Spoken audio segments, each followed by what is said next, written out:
우리 출애굽기 강해 말씀 듣도록 하겠습니다. 하나님을 섬기는 법입니다. 십계명은 넘어갔지만 여전히 여러분 계속해서 이 율법이라는 거, 법이라는 걸 우리가 계속 대해야 됩니다. 오늘 말씀에서는 어떻게 보면 약간 막간처럼 보이기도 하는데 이스라엘 백성들이 하나님을 만났습니다. 집단적으로 만났죠. 한 개인이 아니고 몇 그룹이 아니고 이스라엘 전체가 하나님을 만나는 집단적인 경험. 참 놀라운 거죠. 대단한 경험입니다. 한 민족이 이렇게 집단적으로 하나님을 만난다는 것은 유례가 없는 그런 일 같습니다.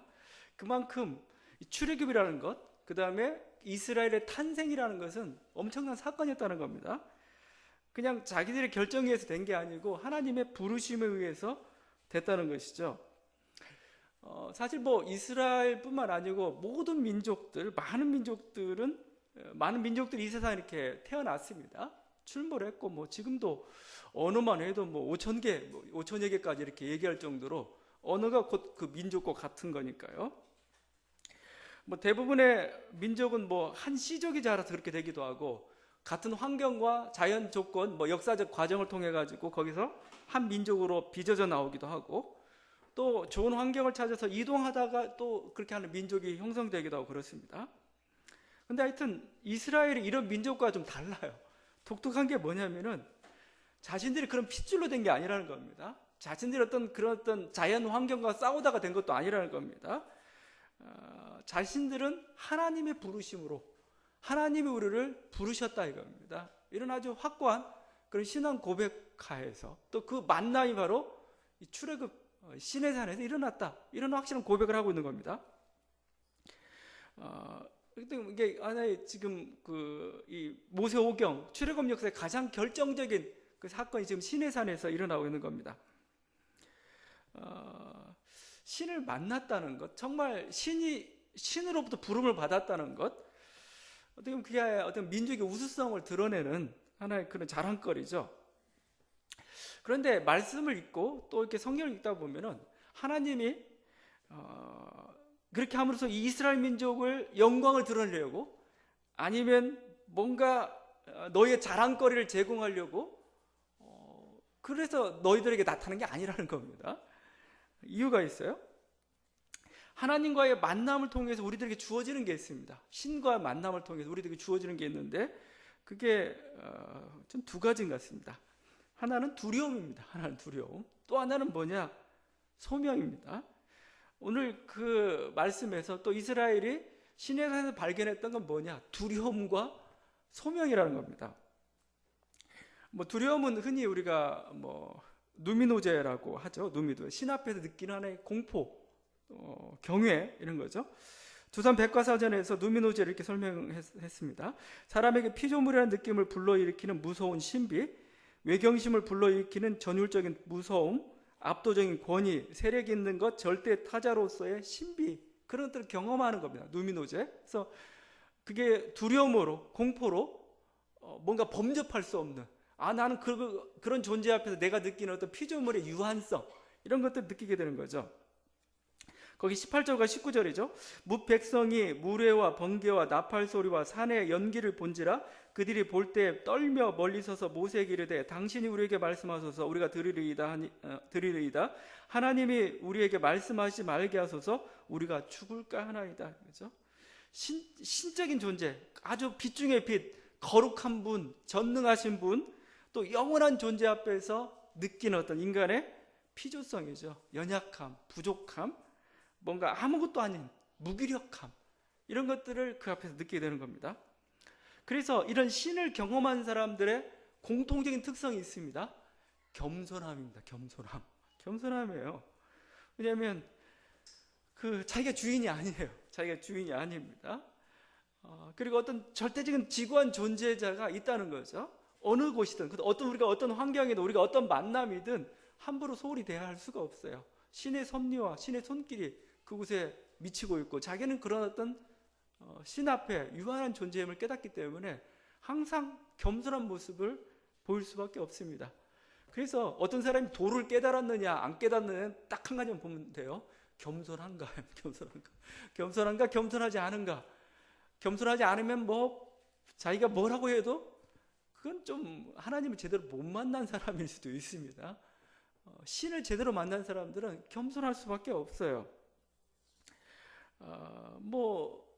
신을 만났던 모든 사람들, 모세도 그렇고 다 그 앞에 나는 무익한 종, 어떻게 보면 나는 아입니다. 나는 아무런 능력이 없습니다. 항상 그 모든 선지자들, 모든 하나님을 만났던 사람들이 고백했던 게 그런 어떤 겸손함이었던 것이죠. 이스라엘 백성들에게 이런 어떤 신의 존재와 섭리를 느끼게 지금 만든 거죠. 그러면서 이렇게 얘기해요. 그러면 내가 왜 이렇게 너희들에게 두렵겠느냐? 너희들로 하여금 이렇게 아주 무섭게 지금 막 가까이 가지도 못해가지고 모세를 통해서 간접적으로 말씀하십시오라고 할 정도까지 이렇게 두렵겠느냐? 그에 대한 설명이 20절이죠. 두려워 말라. 하나님 임하시면 너희를 시험하고 너희로 경외하여 범죄하지 않게 하려 하심이니라. 내가 두렵게 해가지고 내가 힘이 이렇게 세니까 너 함부로 가오지 마, 나에게 영광 돌려, 그게 아니라는 겁니다. 하나님을 두려워함으로 뭐예요? 결국 하나가 더 이어집니다. 하나님 말씀을 무겁게 대하라, 이겁니다. 무겁게. 이 하나님 말씀이라는 게 니네가 지키면 기분 좋으면 지키고 자기 이익이 되면 지키고 그럴 게 아니라는 겁니다.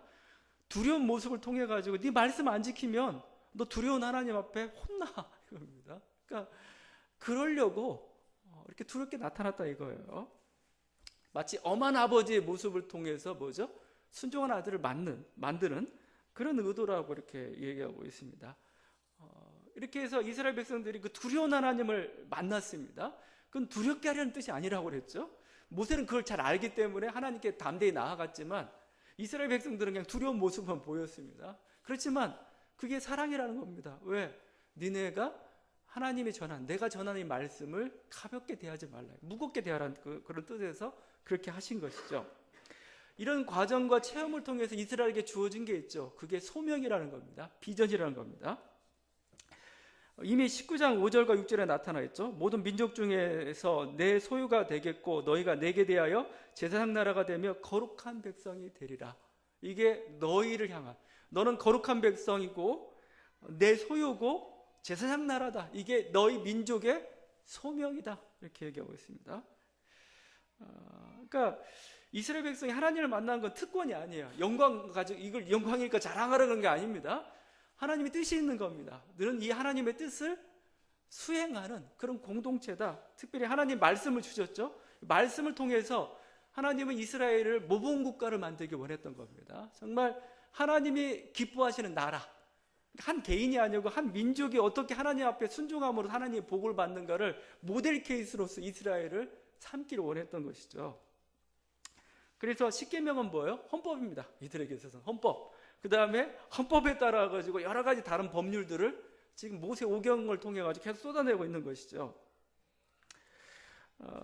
사실 이런 어떤 신의 출현 같은 경우 이런 것은 모든 민족들 다 가지고 있어요. 로마 제국만 하더라도 자기들이 이렇게 우리는 제우스로부터 하나의 그 섭리 가운데서 우리 로마 제국이라는 그 영광스러운 나라가 태어났다 이렇게 하죠. 우리나라도 마찬가지죠. 우리나라도 신의 아들인 당군이 세웠다 이거죠. 당군 조선. 그런데 모든 나라가 다 자랑을 합니다. 그런데 진정한 자랑은 어디서 나오느냐? 어떤 신이 위대하느냐가 중요한 게 아니고 소명입니다. 소명. 그 민족이 그 소명을 인식하고 있고 그 소명을 따라 살고 있다면은 거기서부터 신의 위대함이나 신이 살아있게 되는 거죠. 우리는 홍익인간의 그 이념을 가지고 당군이 나라를 세웠다고 하죠. 근데 우리 민족사 가운데 언제 이 홍익인간, 널리 인간을 복되게 한다는 그런 이념이 우리 민족사를 지배했던 적이 있었냐 이거예요. 별로 없었던 것 같아요. 요즘도 홍익인간, 널리 인간을 이롭게 하는 게 아니고 그냥 자신의 부나 권력이나 오직 그거에만 연연해하고 있는 그런 모습들을 보여주고 있죠. 여러분, 그렇다면 당군은 신화로밖에 존재하지 않아요. 그건 신화로 전락해버리는 겁니다. 그 민족이 소명을 기억하고 있다는 건 뭐죠? 끊임없이 다시 역사의 과거로 가가지고 우리 민족이 왜 태어나를 반성하고 거기에 따라서 그 신의 뜻에 살려고 할 때 그게 진정한 살아있는 신화가 되는 거죠. 실제가 되는 거죠. 우리 민족에게는 당구는 그냥 신화입니다. 신화예요. 왜냐하면 소명이었기 때문에, 소명이 민족사 가운데 보각이 되고 있지 않기 때문에 그렇다는 겁니다. 이스라엘이 시내산에서 체험했던 그 하나님은 살아있는 하나님입니다. 신화가 아니고 실제입니다. 물론 실제이기 때문에 실제라고 할 수도 있겠지만, 그렇게 된 이유는 뭐예요? 이스라엘 민족이 자신의 소명을 끊임없이 반추했기 때문에 그렇습니다. 왜 우리 민족이 이렇게 이 세상 가운데 존재하고 있느냐 이겁니다. 이걸 끊임없이 반추하고 항상 시내산으로 돌아가가지고 다시 한번 묵상하고 하나님 뜻을 찾았기 때문에 시내산 사건은 실제가 된 거고 진짜가 된 겁니다. 신화가 아닌 것이죠. 여러분, 이스라엘 백성이 소명을 거기서 받았던 겁니다. 그러니까 하나님의 만남을 통해서 그분의 두려움을 알고, 또한 그분 앞에서 우리들 어떻게 살아야 될까를 알았던 게 이런 이스라엘 집단적인 신체문 가운데 주어졌던 겁니다. 그건 한 민족뿐만 아니고 우리 한 개인에게도 사실 필요합니다. 우리들에게도 절대자와의 만남이 필요합니다. 아마 구약의 모든 선지자들은 그런 하나님 만남 체험을 가지고 있지만, 이사야 선지자가 아마 또 대표적으로 그렇게 하나님을 만났던 것 같습니다. 그 이사야는 성전에서 아마 자기 차례가 돼가지고 이렇게 제사를 드리든지 뭔가 기도를 하든지 그러다가 하나님을 만났습니다. 성전이 활짝 열리면서 하늘 보좌에 계신 그 하나님을 만났는데, 그 하나님 너무 영광스럽습니다. 거룩하다 거룩하다 거룩하다 3번을 반복할 정도까지. 그 하나님 앞에서 느꼈던 이사야의 감정은 뭐였을까요? 두려움이었습니다. 왜냐하면 나는 부정한 사람이거든요. 이사야의 고백입니다. 화로다 나여 망하게 되었도다. 나는 입술이 부정한 사람이요, 나는 입술이 부정한 백성 중에 거주하면서 만군의 여호와이신 왕을 배웠으며, 난 죽었다. 난 죽었다. 나는 도무지 거룩한 하나님 앞에 설 수 없다. 그러나 부정함의 고백이었습니다. 그러니까 그 천사가 이렇게 제단에 있던, 항상 그 성전 안에 제단이 있죠. 거기에 그 숯불이 피어졌는데 그 불을 가지고 입을 이렇게 지집니다. 하나의 상징적인 행위죠. 그래가지고 나의 부정이 다 깨끗해졌다. 이런 것들을 보여줍니다. 그러고 난 다음에 하나님의 말씀을 전하죠. 이스라엘 백성이 하나님 말씀을 전하라는 그런 명령을 줍니다. 그러자 이사야가 내가 여기 있나이다, 나를 보내셔서 고백하게 돼 소명을 받게 됩니다. 하나님 말씀을 전해야 되는 그 소명을 받게 되는 거죠. 신약에서는 베드로가 유사한 경험을 하였습니다. 밤새도록 베드로가 고기 잡이를 했습니다. 그물에 하나도 안 걸렸습니다. 어떻게 보면 자기의 낭만과 체념과 무기력이죠. 그 가운데 갑자기 예수님이 나타나셨습니다. 나타나셔가지고 너 깊은 데가 그물을 던져라, 그 말씀을 합니다. 베드로가 순종해요. 순종해가지고 깊은 데 가서 그물을 던졌는데 그물이 찢어질 정도의 수많은 고기들이 잡혔습니다. 그때 베드로가 예수님께 했던 말입니다. 주여 나를 떠나소서, 나는 죄인이로소이다. 어떤 신비적인 그런 만남이 아니고, 베드로에게 있어서는 어떻게 보면 일상적인 생활 속에서 만난 만남이었지만, 자신의 무기력을 경험하면서 어떤 절대적 존재 앞에서 그 무기력을 경험했던 것이죠. 그러면서 베드로가 소명을 또한 받게 됩니다. 예수님 말씀이죠. 무서워하지 말라. 이제 후로는 네가 사람을 취하리라. 사람을 낚는 어부가 되리라. 사람을 취하는 그런 그 비전을 받게 되었던 겁니다. 여러분, 우리 인생에서도 절대적 존재와의 만남이 필요합니다. 그게 어떤 이사야나 이스라엘 백성은 어떤 신비적이고 그런 속으로 만날 수도 있습니다. 아니면 베드로처럼 자기 생활 속에서 이렇게 만날 수도 있습니다. 근데 그게 필요하다는 겁니다. 그래야 우리 안에 진정한 겸손이 생겨요. 겸손이 생기는 거고, 또 우리 인생을 향한 비전과 소명도 거기서부터 주어지는 겁니다. 여러분, 우리가 항상 그래서 그 하나님을 갈망하고 소망하십시오. 하나님이 언제 어떤 모습으로 우리들에게 찾아올지 모르는 거죠. 그런 신비적인 모습을 찾아낼 수도 있고, 우리들의 일상적인 삶 가운데서 일상적인 내가 경험하는 어떤 한계와 뭔가 두려움 속에서 갑자기 하나님을 만나는 그런 체험을 할 수도 있습니다. 주님의 말씀입니다. 나를 사랑하는 자들이 나의 사랑을 입으며 나를 간절히 찾는 자가 나를 만날 것이라. 그렇죠? 여러분이 여러분의 영혼이, 여러분의 마음이 하나님을 원하고 있다면 언젠간 하나님이 여러분에게 나타나실 것이고, 어떤 모습으로 나타날지 우리는 알 수는 없어요. 그러나 그 모습을 통해서 우리들로 하여금 그 하나님을 만나는 순간 우리 혼란했던 우리 정신들이 통일이 돼요. 이제 우리 인생의 분명한 목표들이 보이기 시작하고 여러분 의미들이 찾아지는 그런 날이 올 겁니다. 지금 이스라엘 백성이 이렇게 만나고 있는 것이죠. 이스라엘 백성이 하나님을 만났습니다. 근데 이스라엘 백성이 특별한 것은 또 이런 게 있어요. 하나님을 만났는데 하나님이 만나가지고 이제 어떤 그 두려움과 무슨 사랑의 교제나 뭐 이런 거가 아니고 초점이 지금 어디로 가고 있냐면 말씀으로 가고 있습니다. 말씀. 그러니까 신의 산을 만나서 하나님 뭘 했느냐? 이스라엘 백성들에게 말씀을 전해주기 시작합니다. 말씀 곧 율법이죠. 이스라엘 백성이 율법을 전해주기 시작한 겁니다. 뭐 우리가 거의 10번에 걸쳐서 십계명을 강해를 했죠. 20장 그 신의 하나님 강림해가지고 20장 1절부터 17절까지 이런 십계명 말씀을 전해줬습니다. 이게 끝나느냐? 그게 아니고 이스라엘 백성이 약간 두려워하는 모습을 보여주면서 바로 이어서 또 여러 가지 법률들을 전해주기 시작합니다. 오늘 읽은 그 중반절에 있는 말씀 20장 22절부터 23장 33절까지 다시 말씀이 계속됩니다. 특별히 이 부분을 24장 7절에서는 언약서라는 표현을 씁니다. 언약서, 계약서라는 거예요. 계약서. 그래서 학자들은 계약법전이라는 표현을 씁니다. 계약법전. 20장 22절부터 23장 마지막 절까지를 계약법전이라는 말을 씁니다. 계약법전. 그러니까 이 계약법전 내용을 보게 되면 실제적으로 우리 생활 얘기들입니다. 네가 그 이제 가나안 땅에 들어가서 생활하게 될 텐데 생활할 때 인간 사이에 어떤 재산 문제 이런 것들이 발생하는데 그때는 이런 식으로 처리해라 해가지고 여러 가지 어떤 그 법률들을 상세한 케이스 바이 케이스식으로 이렇게 줍니다. 그래서 우리가 계약법전이라고 이렇게 하죠. 그러고 나서 그걸 다 마치고 난 다음에 24장에 언약 체결식을 합니다. 이 계약법전을 딱 갖다 놓고 이스라엘 대표인 장로들하고 하나님과 같이 이렇게 언약 체결한 거 체결 의식을 거행합니다. 뭐예요? 하나님이 두려운 하나님의 어떤 공포스러운 어떻게 보면 정말 무서운 하나님의 모습이 중간중간에 나타나면서 중간중간에 있는 가장 몸통 부분이 결국은 뭐예요?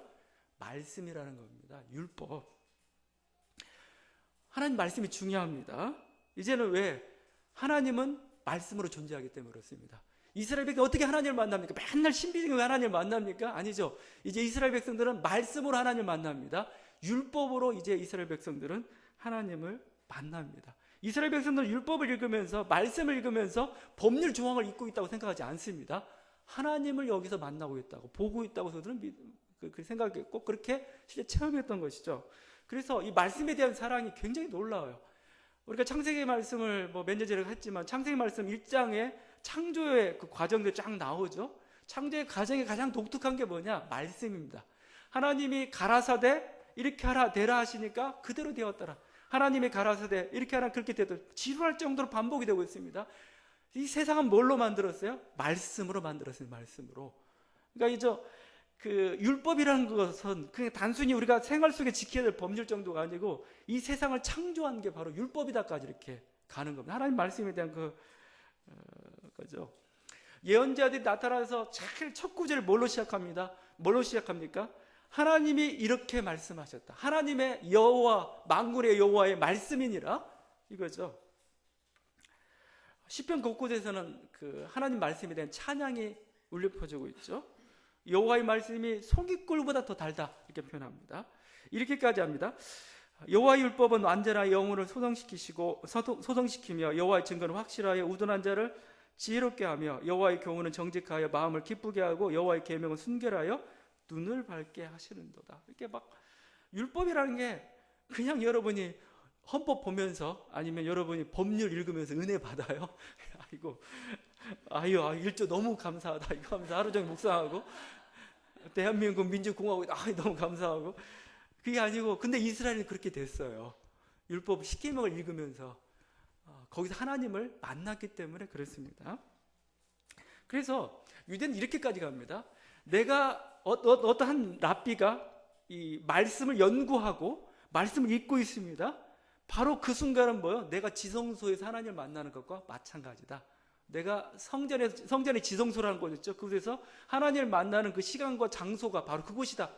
말씀을 읽고 연구하는 그거에 대해서 이렇게 표현한 거죠. 그래서 유대인들이 성전이 무너졌습니다. 바벨론 포로 해가지고 여러 가지 성전이 있었지만 같이 가지 않았지만 그들이 별로 성전에 대한 필요를 못 느꼈습니다. 그 중에 하나가 그냥 회당에 가는 걸로만 만족했습니다. 왜 그러느냐? 회당에서 말씀을 읽고 나누는 것, 여기에 하나님이 자기들은 계시다고 이렇게 고백했던 것이죠. 그래서 우리가 구약을 계승한 신약의 성도도 예수 그리스도를 뭐라고 표현합니까? 말씀이었다. 태초에 말씀이 계시니라 이렇게 선포하고 있죠. 이 말씀을 기록한 것이 성경이죠. 여러분이 성경을 읽고 있는 그 순간, 여러분이 성경을 연구하고 있는 그 순간, 그건 뭐예요? 여러분이 지성소에 있는 겁니다. 그래서 하나님을 만나고 있는 것이죠. 우리가 지금 강단에서 인간의 말을 듣고 있지만 이 인간의 말이 아니고 이곳은 뭐예요? 바로 신의 산에서 하나님이 선포하시는 그 하나님의 말씀을 듣는 현장이다라고 고백했던 게 종교개혁자들의 신앙 고백이었던 거죠. 우리도 역시 마찬가지입니다.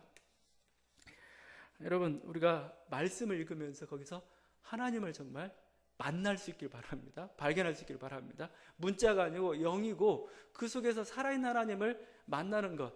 그래서 어느 때는 막 그게 불로서 작용할 때가 있고, 그때는 어느 때는 막 방망이처럼 나를 칠 때가 있고, 그게 어느 때는 막 채찍처럼 나를 회개시킬 때가 있는 것이고, 죽은 말씀이 아니고 살아있는 말씀이라는 겁니다. 자, 이래서 그 하나님의 말씀을 계속해서 주고 있습니다.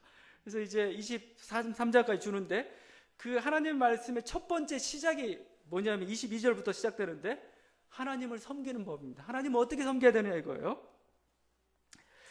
여러 가지 얘기했지만 인간적인 방식으로 섬기지 말라. 니네가 옳다는 대로 섬기지 말고 내가 원하는 방식으로 하나님을 섬겨라 이겁니다.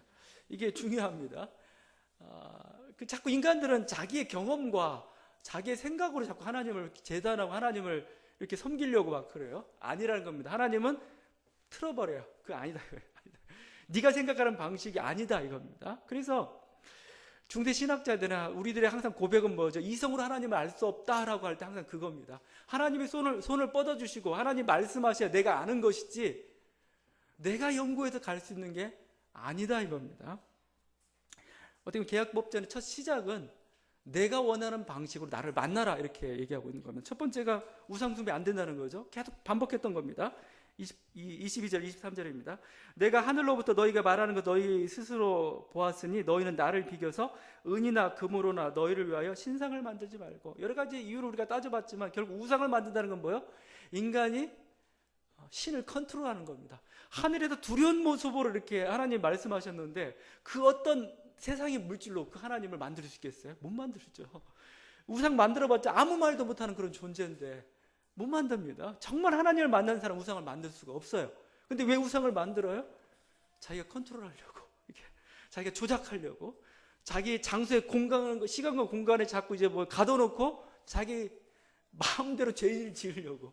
인간의 욕심인 거죠. 안 된다. 지금 계속 그걸 선언하고 있습니다. 그 예배를 드리는 방식도 자기 좋은 대로 드려서는 안 됩니다. 오늘 말씀 이렇게 얘기했죠. 제단을 만드는데 돌을 다듬지 말라 합니다. 돌을 다듬지 말라. 25절입니다. 내가 내게 돌로 제단을 쌓거든 다듬은 돌로 쌓지 말라. 내가 정으로 그것을 쪼면 부정하게 합니다. 그냥 자연석 그대로 이렇게 그 제단을 만들고 거기서 예배를 드리지, 제물을 드리지, 돌을 깎아가지고 대리석으로 아주 반듯하게 깎아가지고 그러지 말라 이겁니다. 부정하다라고 표현하고 있습니다. 하나님은 돌의 자연성을 그대로 좋아하시는 것 같아요. 본연성, 총체성, 그냥 그대로 살아있는 그대로 그 모습 그대로 제사를 받기 원합니다. 사실 하나님 의도가 있는 것 같아요. 여러 가지 의도가. 그 중에 하나가 인간이 만드는 인간식의 경배를 안 받겠다는 겁니다. 저희 같으면 어떻게 하겠습니까? 막 돌로 깔고 깎고 윤내고 니스치까지 해가지고 반듯하게 하나님께 딱 드리고 싶은데 그러지만 나 그거 기뻐하지 않아. 니네 방식으로 하지 말고. 부모님을 섬길 때도 그렇죠. 부모님 기뻐하시는 방식대로 해야 되지. 자기가 원하는 방식대로 딱 갖다 놓고 왜 기뻐하지 않습니까? 하면은 별로 받아도 조금 찝찝한 거죠. 하나님도 내가 원하는, 나는 그냥 자연 그대로, 자연성 그대로. 사실 이렇게 깎고 다듬고 하는 것은 이방인들이 항상 그렇게 하는 겁니다. 권력자들이 뭐예요? 자기의 권력을 은근히 드러내기 위해서 가장 좋은 대리석 가지고 이렇게 아주 호화롭고 아주 거대한 거 만들어 놓고 이게 하나님이다 하는 거, 나는 그거 안 받겠다는 겁니다. 나는 그냥 아주 자연석 그거 좋아, 순수한 거. 하나님 자연석 좋아하는 것 보니까 하나님이 성형수술 싫어하실 것 같아요. 또 깎고 막 다듬고 막 이거 하나님께서 싫어하실 것 같아요. 우리 본연의 모습을 상실하기 때문이죠.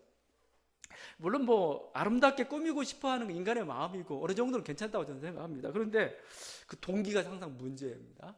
자기 자신의 어떤 자긍심으로부터 나온 게 아니고 사람이 바라보는 그 시선, 외모라는 거죠. 거기에 맞춰가지고 그냥 그거에 끌려서 깎고 다듬으면은 그건 아닌 것 같습니다. 하나님은 자연석을 좋아하세요. 여러분 순수하게 하나님께 주신 놀라운 어떤 그 자기의 이유가 있는 겁니다. 존재 이유가 있는 겁니다. 거기에 충만한 사람은 외모에 대해서 별 신경을 안 써요. 저도 외모에 별로 신경 안 쓰거든요. 원래 잘생겼지만. 그런데 우리 딸애들이 자꾸 뭘 지적을 해요. 나는 별 문제가 없는데. 하여튼 뭐 얼굴이 크다는 둥, 뭘 여기만 조금 깎았으면 좋겠다는 건데 난 깎으면 안 된다. 하나님이 자연적이고 좋아하시지 뭐 그러냐 이거죠. 그 신영보 선생이 담론에서 그 인용했던 그 동화가 있습니다. 반 에덴이라는 뭐 시인이자 외과 의사가 쓴 책인데 동화집입니다. 어린 요한이라는 그 책 중에 버섯 이야기라는 부분이 나옵니다. 아버지가 어린 아들을 데리고 이제 자연을 이렇게 보여줍니다. 그러다가 버섯 군락지를 봤습니다. 그러더니 그 중에 하나의 버섯을 가리키면서 얘야 이건 독버섯이야 그런 겁니다. 얘야 이건 독버섯이야 막 지팡이로 가리키면서 이렇게 했습니다. 근데 그렇게 지적을 당한 그 버섯이 그 독버섯이란 말을 듣고 쓰러져 버렸습니다. 충격을 받은 거죠. 막 그래 낙심해 있습니다. 그러니까 막 곁에 있던 버섯들이 막 이렇게 위로를 합니다. 너의 그동안의 친절과 너의 우정과 그런 생각을 너는 결코 그렇게 독버섯과 같은 그런 존재는 아니라고 하면서 계속 이렇게 얘기하는데 도무지 이렇게 위로가 되지 않습니다. 그러자 친구가 마지막으로 결정적인 한마디 합니다. 그건 사람들이 하는 말이야. 그건 사람들이 하는 말이야. 사람들이라는 건 뭐죠? 버섯을 식용으로 보는 항상. 그래서 먹을 수 있는 것, 먹을 수 없는 것으로 보다 보니까 못 먹는 거다. 독버섯이 이렇게 된 거죠. 사람들의 하는 말이고 사람들의 눈이야. 여러분 이 독버섯의 이 독이라는 것은 자기를 보호하는 가장 중요한 수단일 수가 있는 겁니다. 또 다른 어떤 이유가 있죠. 그러면서 이런 얘기합니다. 자기 이유가 있다는 겁니다. 각자에게는 자기 이유가 있다는 겁니다. 자기 이유를 줄여서 자유래요. 선생님 봤는지 모르겠는데 자기 이유를 가지고 있으면 자유롭죠. 근데 자기 이유를 가지라 이거예요. 다른 사람이 시선에 쏠리지 말라 이거 자꾸 이렇게 좌지우지 되지 말라 이겁니다. 하나님은 다시 한번 말씀드리지만 깎은 돌이 아니고 원석을 그대로 사용합니다. 하나님 모든 그 뜻한 바가 있었고 뭔가 소용이 필요하기 때문에 다 그렇게 만드신 거거든요. 그러니까 자기 이유를 찾을 수 있기를 바랍니다. 조금 격기를 세웠는데 하나님 하여튼 그런 예배를 받으신다는 겁니다. 또 하나님은 층계를 오르내리면서 하체를 보이지 말라 이런 표현을 하죠. 너는 층계로 내 제자를 오르지 말라 내 하체가 그 위에 드러날까 함이라. 자, 이건 뭐냐면 좀 말씀이 조금 이해하기 어려운데 이렇게 이게 사실은 그 모든 제의들 가나안 지역의 모든 바알 우상의 제의들은 항상 어떤 성적인 어떤 그 제의와 항상 연관되어 있습니다. 그래서 제사를 드릴 때 나체로 제사를 드릴 때 참 많아요. 그냥 어떤 그런 어떤 성적인 제의와 같이 연관되기 때문에 하나님께서 지금 이 하시는 말씀을 계단을 오르내리지 말라 그런 뜻이 아니고 그런 이 하체를 보이는 그래서 가나안식의 그런 제사 드리지 말라 이렇게 얘기하고 있죠. 그러니까 어떻게 보면은 그 세상 방식이죠. 또 비윤리적인 방식이고 하나님이 기뻐하지 못하는 그런 방식이 있습니다.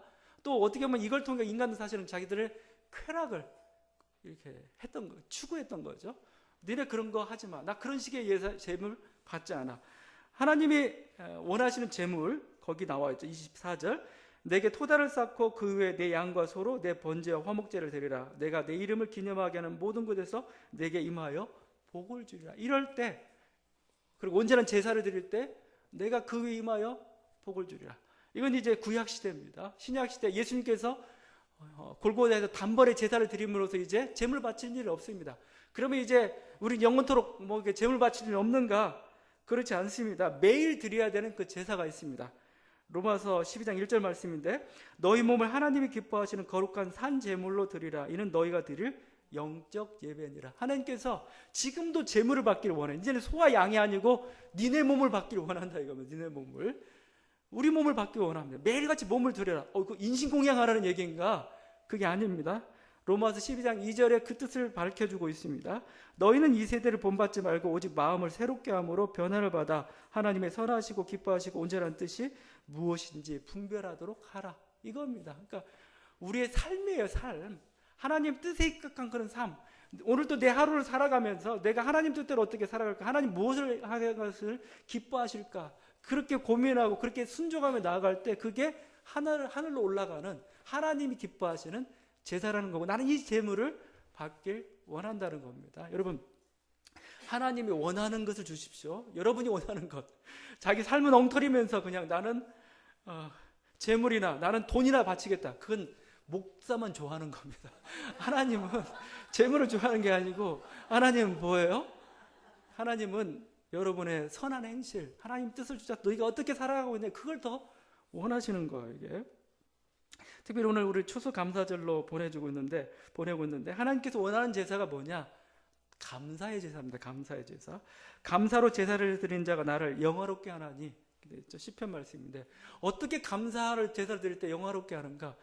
감사하다는 건 뭡니까? 우리가 좋을 때도 감사하지만 우리가 원치 않은 일이, 안 좋은 일이 일어날 때도 감사한다고 여러분 생각해 보십시오. 감사는 결국 뭐예요? 하나님을 믿는다는 거잖아요. 하나님을 믿는다. 하나님 믿습니다, 이거죠. 내가 안 좋은 일이 있지만 난 감사합니다. 왜냐하면 뭔가 하나님의 선하신 뜻이 있다는 걸 우리가 알 수 없지만 하나님의 선하신 계획이 있으면 우리가 믿는다는 거죠. 하나님 당신을 신뢰한다는 고백이 바로 감사라는 거죠. 감사.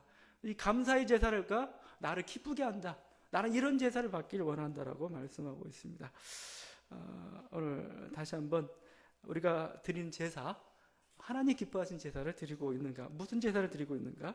이렇게 하나님 기뻐하신 제사를 드릴 때 하나님께서는 24일에는 약속을 주시죠. 내 이름을 기념하는 모든 곳에 임하여 복을 줄 것이라 말씀하고 있으니 복을 받는 저와 여러분들 간절히 바랍니다. 같이 기도하시겠습니다. 기도하면서 특별히 우리 금년 한 해 동안에 여러 가지 좋은 일도 있고 또 안 좋은 일도 있고 그럴 겁니다. 그 모든 것을 하나님께 감사로 올려드리는 그런 기도를 드릴 수 있기를 바랍니다. 함께 같이 기도하시겠습니다.